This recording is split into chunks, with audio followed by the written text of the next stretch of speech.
Assalamualaikum warahmatullahi wabarakatuh. Nama saya Muhammad Rizky Nugroho, kelas 3JA, Personal Sitang DNS Server. Pengertian DNS Server. DNS atau Domain Name System adalah suatu sistem database yang terdistribusi untuk mencari suatu nama situs yang berhubungan dengan jaringan menggunakan IP. Sementara DNS Server adalah sistem komputer server yang menjalankan layanan kerja DNS. Fungsi DNS server pertama, maintain informasi IP address sebuah website berdasarkan nama domain. Kedua, maintain informasi URL sebuah website berdasarkan IP address yang dimasukkan. Tiga, mencari server yang tepat untuk mengirimkan email. Terus ada keunggulan dan kekurangan DNS server. Keunggulannya, DNS sangat penting peranannya dalam jaringan internet dalam menerjemahkan nama domain ke IP address sehingga dapat mudah dibaca dan dipahami oleh komputer juga keseluruhan pengguna internet. Terus kekurangan DNS server, pengguna jadi lebih terbatas dalam menggunakan berbagai macam nama untuk halaman situsnya. DNS tergolong cukup sulit untuk diimplementasikan. Cara kerja DNS server pertama, DNS query. DNS query merupakan istilah teknis untuk meminta informasi soal IP address. Tahapan ini mulai ketika Anda mengetik URL ke address bar DNS server, kemudian mencari informasi di field host. Jika informasi yang dicari tak ditemukan, server akan berusaha mencari kepingan informasi atau rekaman informasi yang pernah tercatat di sistem CC. Dalam tahapan awal ini, terdapat 3 jenis DNS query. Pertama ada recursive query, iterative query, dan non-recursive query. Untuk pertama ada recursive query. User memberikan hostname yang mana kemudian DNS resolver harus berikan jawaban. Ada dua kemungkinan jawaban yang diberikan.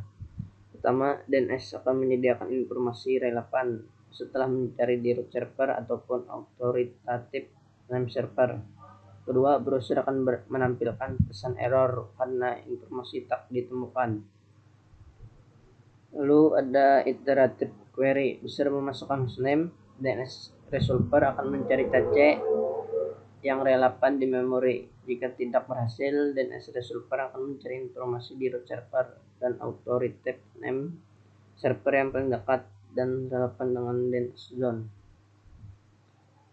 Lalu ada non-recursive query. Ini merupakan proses pencarian informasi tercepat. Tipe ini tidak memerlukan pencarian di root server atau authoritative name server karena data yang dicari tersimpan dalam CC.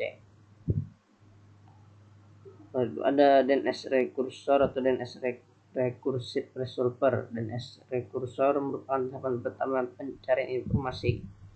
Ketika user memasukkan URL dan tidak menemukan hasil yang valid di CC, sistem akan mencari informasi dalam CC penyedia internet atau Internet Service Provider, singkatannya ISP. Lalu ada root name server.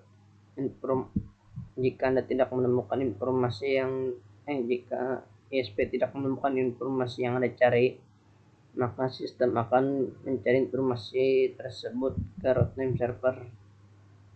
Root name server merupakan semacam database yang menjawab pertanyaan soal nama domain dan IP address.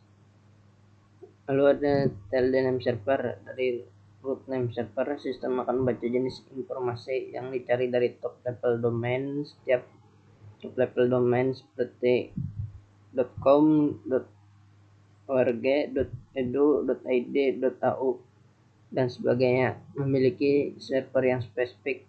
Dengan membaca informasi ini, sistem bisa meneruskan pencarian informasi ke server yang benar-benar memiliki data yang dicari.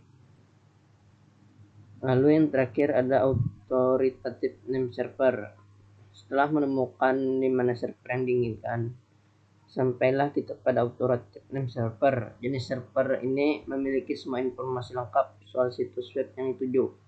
Ketika informasi yang diminta sesuai dengan hasil, maka browser akan menampilkan situs web atau halaman yang Anda minta di awal. Ya, sampai sini saja penjelasan materi saya tentang website materi dan SPR wadah kurang mohon dimaafkan.